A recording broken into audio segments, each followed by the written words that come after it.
सभी श्याम प्रेमी भक्तों को जय श्री श्याम। कैसे आप सब? उम्मीद है सब अच्छे होंगे। प्रेमियों, पिछले काफी समय से एक ऐसा सवाल है जो बार बार आप लोगों का हमारे पास आया है। सवाल क्या है कि हम इतने ज्यादा गरीब हैं कि हमारे पास भगवान की पूजा के लिए भी कुछ नहीं है, भगवान के मंदिर तक जाने के लिए कुछ भी नहीं है। देखिए, कुछ नहीं है ये बात अलग है, कुछ क्यों नहीं है? क्या ये सवाल आपके दिमाग में आया कभी? कुछ क्यों नहीं है? ऐसी क्या गलती हुई हमसे कि आज हम इस हालत में हैं? आपके घर में गरीबी क्यों आई है? शायद ही आज तक किसी ने बताया हो। हम बताएंगे आपको, और फिर इस गरीबी को दूर कैसे करना है वो रास्ता भी बताएंगे। लेकिन एक शर्त है, इस वीडियो को पूरा देखना होगा, सुनकर समझना होगा और फिर जो बताया जाए वैसा ही करना होगा। दूसरा कोई रास्ता नहीं है। कोई भी इंटेलिजेंट व्यक्ति इस वीडियो को आगे निकालने की गलती ना करे, क्योंकि इस वीडियो में इस तरीके से बात करूंगा कि अगर पीछे की बात छुट्टी आगे समझ में नहीं आएगा, आगे चले जाओगे पीछे का रह जाएगा। नोट कर लेना इस बात को, क्योंकि अगर आपकी प्लानिंग मजबूत है तो हम भी तो कुछ तैयारी करके आए हैं। ध्यान से एक एक बात को सुनो। सबसे पहले, घर में गरीबी क्यों आती है? वीडियो हो सकता है थोड़ा सा लंबा हो, लेकिन अच्छी तरह एक्सप्लेन करने की कोशिश करूंगा और पक्की बात है आप समझ जाओगे। ब्रह्मांड की कोई वीडियो आपको देखने की आवश्यकता नहीं पड़ेगी। इसके लिए थोड़े से फ्लैशबैक में चलते हैं। आप सभी को पता है कि श्री कृष्ण भगवान और श्री सुदामा जी महाराज एक ही साथ श्री सांदीपनी गुरु के आश्रम में शिक्षा ग्रहण करते थे।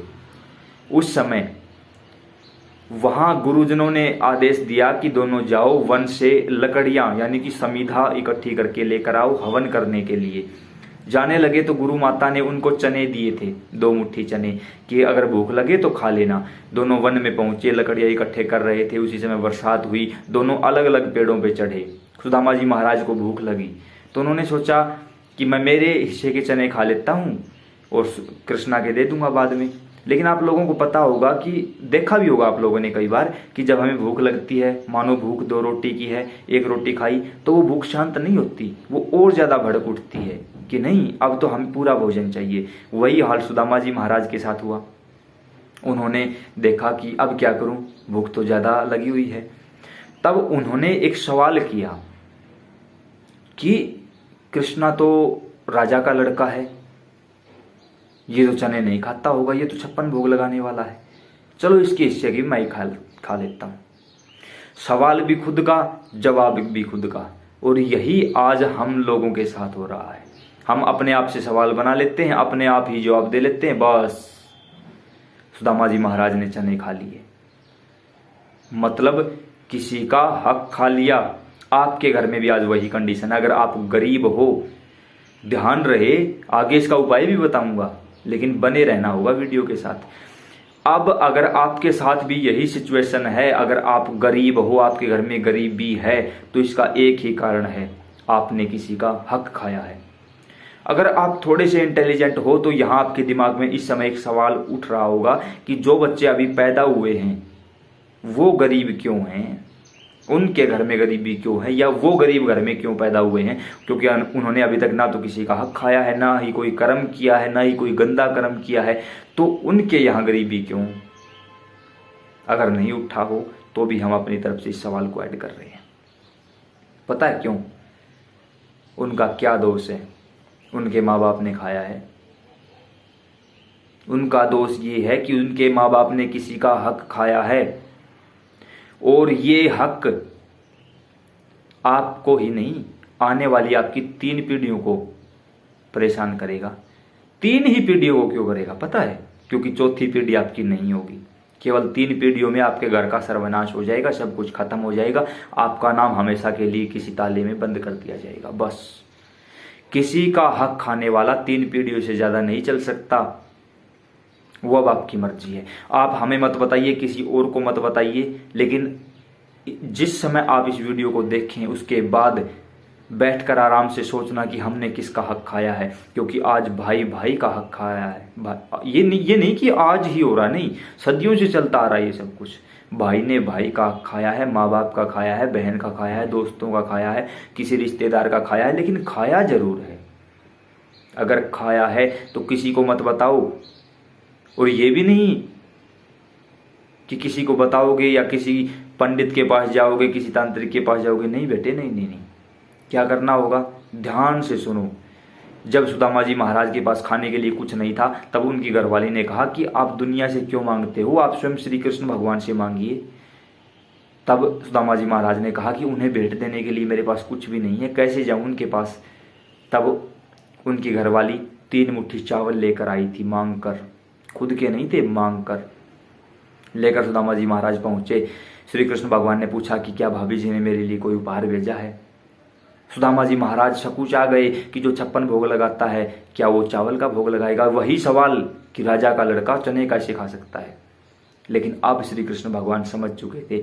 तुरंत पोटली निकाली श्री कृष्ण भगवान ने और खोल कर देखा। जैसे ही खोलने लगे, श्री सुदामा जी महाराज ने कहा कि बात ऐसे है कि जल्दबाजी में मेरे पास कुछ भी नहीं था। तो आपकी भाभी ने कहा कि देवर जी इसी से मेरे स्नेह भाव को समझ जाएंगे। इतना कहते ही श्री कृष्ण भगवान ने जब उन चावलों को देखा तो कहा, सुदामा अमृत लेकर आए हो और मुझे से छुपा रहे हो। यह भेंट आज तक की संसार की सबसे उत्तम भेंट है। जिसे सुदामा जी महाराज देने में शर्म महसूस कर रहे थे, उसे मेरे सामने संसार की सबसे उत्तम भेंट साबित कर दिया। पता है क्यों? क्योंकि उनकी जो प्रेम भावना थी, देने वाले की जो भावना थी, वो मजबूत थी। उसी मजबूत भावना के कारण मेरे श्याम ने उस भेंट को दुनिया की सबसे उत्तम भेंट बना दिया और कहा, सुदामा इन 3 मुट्ठी चावलों के बदले मैं 3 लोक तुझे दान में दे दूंगा। 3 लोकों में हड़कंप मच चुका था कि अब श्री कृष्ण भगवान अपना सब कुछ सुदामा को दे देंगे। 1 मुट्ठी खाई 1 लोक, 2 मुट्ठी खाई 2 लोक सुदामा के नाम। तीसरी मुट्ठी खाने लगे, रुक्मणी माता ने हाथ पकड़ लिया और उन चावलों को छीन लिया और कहा, भगवान हमारा भी तो हिस्सा होना चाहिए। अब यहाँ 2 ही मुट्ठी क्यों खाई? कुछ लोग बोलेंगे कि तीसरी खा लेते तो बैकुंठ भी चला जाता। नहीं, सुदामा ने 2 ही मुट्ठी खाई थी। 2 ही मुट्ठी श्री कृष्ण भगवान ने खाई, तीसरी रानियों में बांट दी। एक ही सीधा सा मतलब है, जिसका जितना हक खाया है उसका उसको वापस दे दो। अगर चाहते हो कि खुद की गरीबी दूर हो जाए, आने वाली पीढ़ियां मजबूत हों, उनको गरीबी का सामना न करना पड़े और हजारों पीढ़ियां आपकी चलती रहें, तो एक ही रास्ता है, दूसरा कोई रास्ता नहीं है। जिसका जितना हक खाया है उसका उसको वापस दे दो। अन्यथा आप सभी को पता होगा ना कि पितृ, प्रेत, भूत, वासुक कौन बनते हैं? जो हमसे पहले बेमौत मारे गए हैं। कहीं ना कहीं उन्होंने भी तो गलतियां की थी। अगर वही गलती आप करोगे तो आप में और उनमें फर्क क्या रहेगा?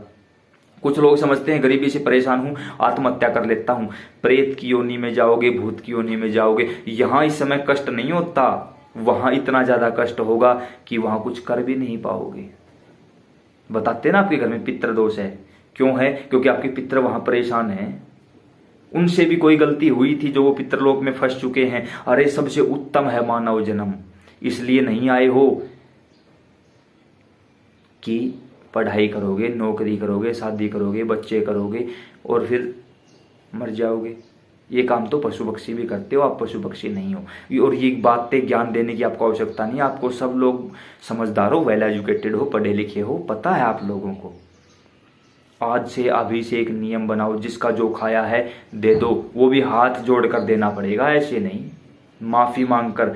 जरूरी नहीं कि उससे माफी मांगोगे, उसको लौटा दो। अगर वो संसार में इस समय नहीं है तो उसकी कोई पीढ़ी तो होगी, उसको लौटा दो। ये नहीं कि किसी मंदिर में दान कर दोगे, किसी अन्य जगह पर लगा, नहीं, बिल्कुल भी नहीं। उसी को देना होगा जिसका खाया है, दूसरा कोई रास्ता नहीं है आपके पास। अगर कोई एक भी इंसान ऐसा है दुनिया में जिसने किसी का खाया है, उसको वापस नहीं दिया और आज वो सब कुछ धनवान है, तो मेरे सामने ले आना। ऐसा कोई नहीं है, कोई भी नहीं, एक भी इंसान ऐसा नहीं है। हाँ, कुछ समय के लिए आप खुश जरूर हो सकते हो कि हमारे घर में सब कुछ है, हमने उसका ये छीन लिया है, उससे खा लिया है, हड़प लिया है, झड़प लिया है। नहीं, कुछ समय की खुशी जरूर हो सकती है, आगे कुछ नहीं। आने वाली पीढ़ियां बर्बाद कर लोगे आप, इस बात का विशेष ध्यान रखना। उम्मीद है वीडियो समझ में आई होगी। अन्य प्रेमियों के पास जरूर शेयर करो, क्योंकि किसी न किसी ने हक जरूर खाया है। जय श्री श्याम।